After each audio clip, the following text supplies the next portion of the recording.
Leg पिसको लागि तेल हाल्ने स्टार्ट गर्दैछु। अब यसलाई म हाल्दैछु chicken leg piece. Oh my God,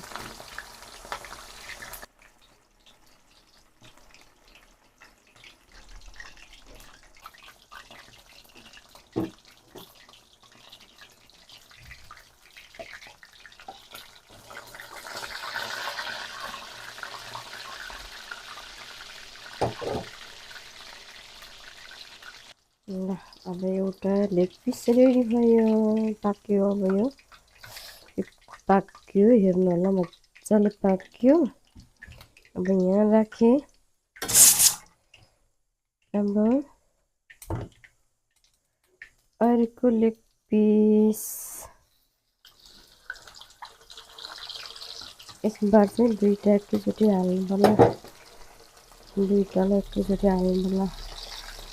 यसरी ग्रेभी बनाउनलाई पनि पहिला यो चाहिँ लेग पिस चाहिँ यसरी खानै पर्छ।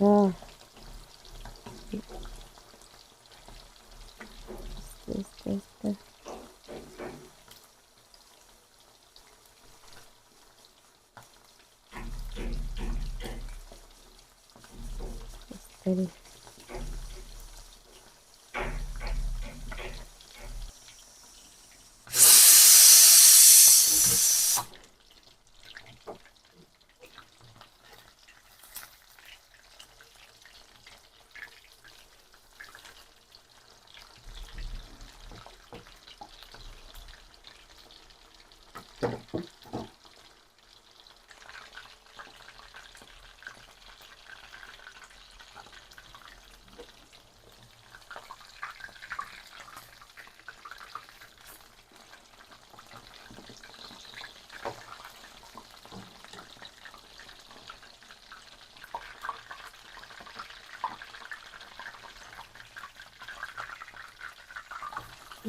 दुईटै रेडी भइसक्यो। अब यताको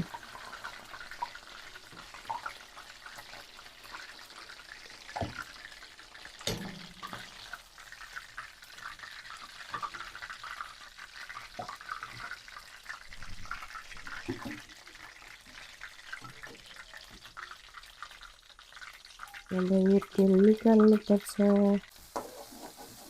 आज चाहिँ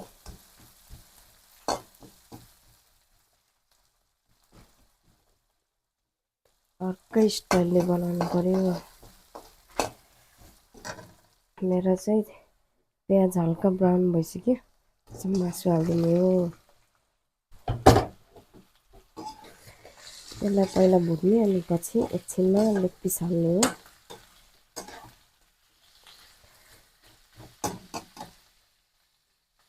यहाँनिर मेरो सानो मान्छे यस्तो उसको आफ्नै ध्यानमा छ, मोबाइल उसलाई नचलाइकन हुँदैन। एकछिन यहाँनिर ल हेरिदिनुहोस्, यहाँनिर के हो यो बच्चाहरू पढेको यसरी पढ्छ, यसरी बुकेर यहाँनिर बुक फिजाएर के गरिरहेछ बच्चा। हेर्नुहोस् त बाबु, यता हेर्नुहोस् त के गरिरह हजुर, हजुर के गरिरह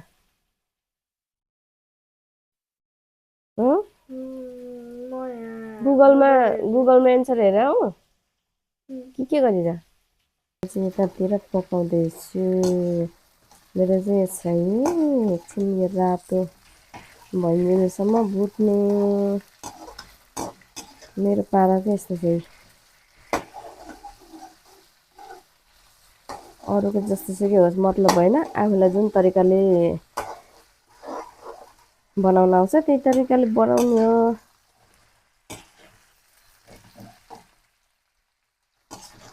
अब चाहिँ यो लगभग अब यो लेग पिस हाल्नुपर्छ यसमा, यस्तो गरेर हाल्ने हो। अनि एउटा लेग पिस चाहिँ यो सानो मान्छेलाई, ऊ चाहिँ ग्रेभी मन पराउँदैन, उसलाई चाहिँ यसरी नै लेग पिस यत्तिकै दिनुपर्छ, खारेको रोस्ट गरेको।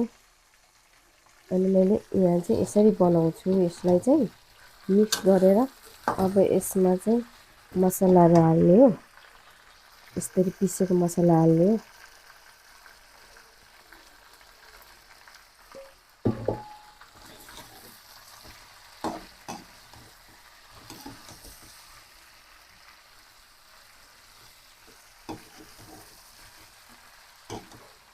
खतरा देखाएको छ, यस्तो खतरा देखाएको छ, तर यो क्यामेराले चाहिँ अलिक त्यति धेरै राम्रो देखाइरहेको छैन। जुन ओरिजिनल क्वालिटी हुन्छ नि देखि हेर्नमा यसमा चाहिँ, तर एकदमै टेस्टी देखिरहेछ। अब यसमा चाहिँ गोलभेडा पनि हाल्ने हो, गोलभेडा हाल्नुलाई बिस्तारै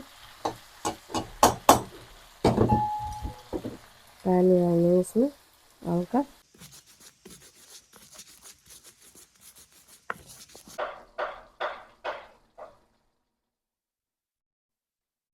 लगभग रेडी हुँदैछ ग्रेभी।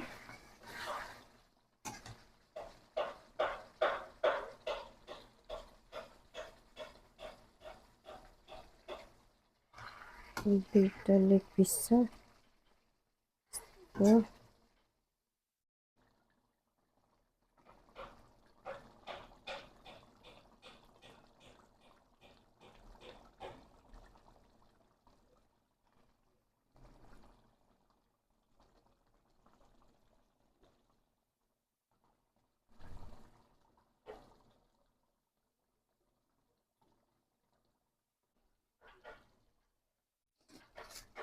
तेजपत्ता पनि हाल्दिनँ।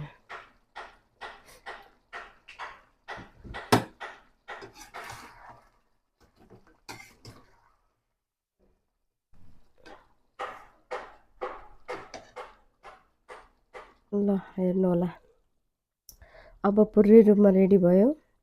एकदमै टेस्टी देखिएको छ। नुन सुन सबै एकदमै फिट छ, ठिक छ। अब एकछिनमा खाएको पनि हेर्नु होला।